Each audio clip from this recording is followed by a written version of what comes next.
feel like Bishop McKee. In the name, thank you, Lord. Thank you for everything you've done and doing and will continue to do. All right. Oh, man. What a night. Okay. So, you know I like to talk, so bring it. We're all just waiting for everything else. You just keep talking. Okay. So how did it feel? It was a little ring rust, but I started waking up a little bit. You start to wake up. It's nothing like being under the lights, you know what I mean? You can practice all you want. You can train as hard as you want. But there's nothing like being in there. It's a different feeling. And I think I forgot that feeling. Yeah, what did that feel like? Because it's last fight was 2014, so I'm sure, what were the emotions? You know, I just kept telling myself, I can do it. I'm in great shape. I got great teammates. I got great students that push me every day. It's mental.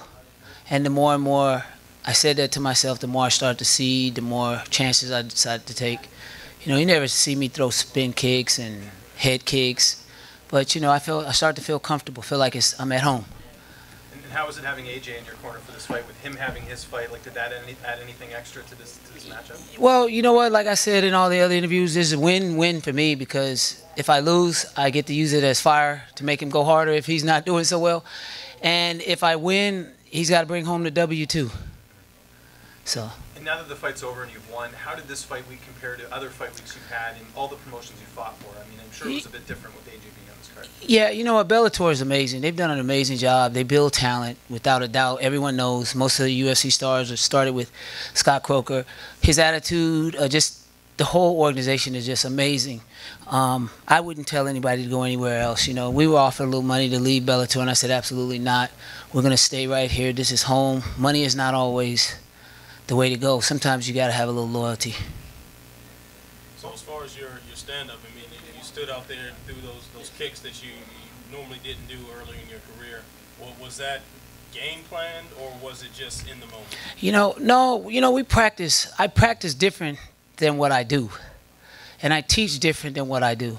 But when you do it so much, and you have so many guys that are so talented that were high-level wrestlers, such as myself, it just felt natural because I do it so much. But, you know, I don't think I'm done. That was just a bit of it. I just think with a little bit more preparation, I would love to do this again. It just felt just so real, you know what I mean? And be at this age and be this healthy naturally, no PDs, no steroids, none of that crap.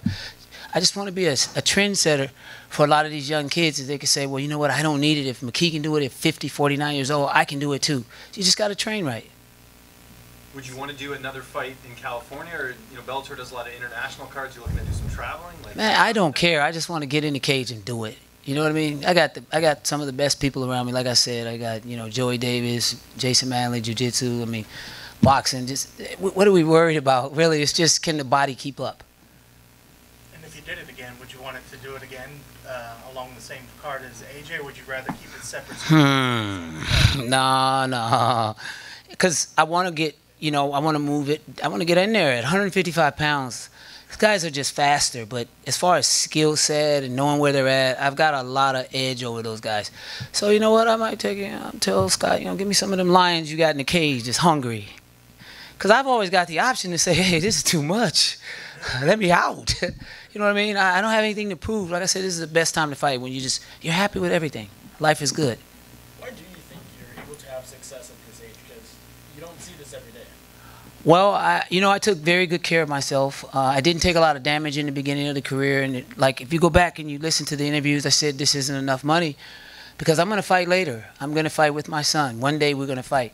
This is like been planned, I would say, with last 10, 15 years we've talked about this.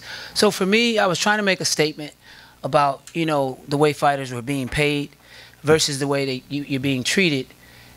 And it's a sport, right? But yet guys are doing things and it's entertainment. So I wanted to just kind of wait it out a little bit and take good care of myself. Like I said, I can do this again, and I think I can do it again, and I think I can get a good run at it for a title shot or even the top 5. I don't have a problem with it. Antonio, usually right about now, guys can relax, the work is done. Can you describe mentally what you're feeling, knowing that you're already got to reset to AJ? Yeah, I'm like, okay, now here's the real fight.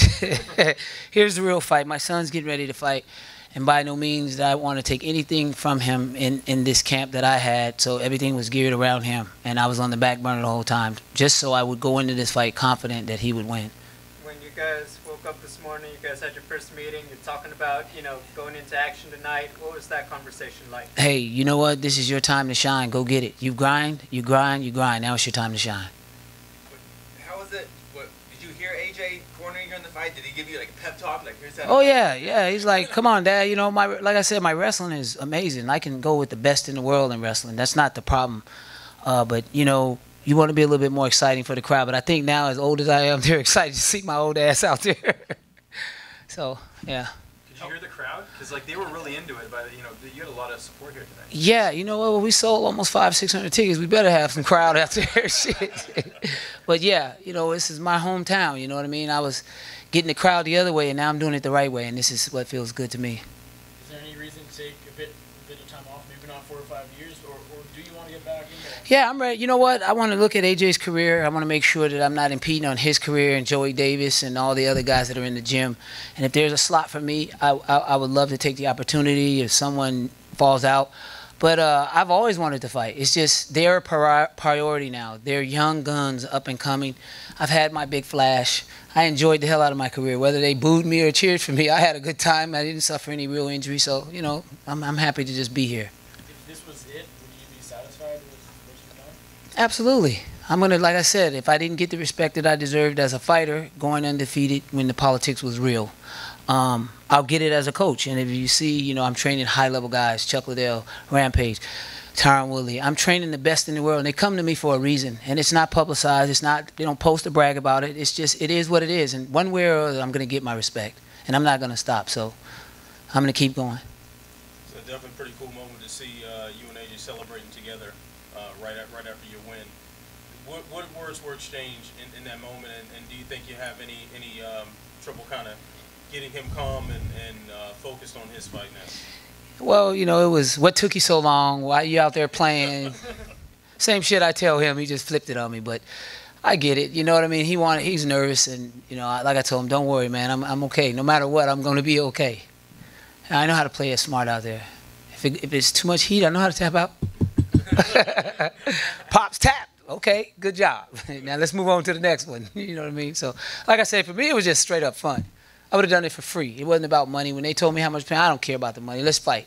And as a matter of fact, I'm going to go give William back his 10% that they took for not making weight. I don't think that's right. The commission gets 10. You can award me 10, but I'll take my 10 and give it back to him. I just don't think that it's right that the athletic commission should take 10% when the fighters are the ones out there fighting. The fighter should get 20%, not 10 to the commission, 10 to the fighter. Why? Why are you taking 10% of two guys that work their asses off? So I'm going to go give him his 10% back and let it be known. Yeah, I gave it back to him. Cash. Cha-ching. Congratulations. Thank you.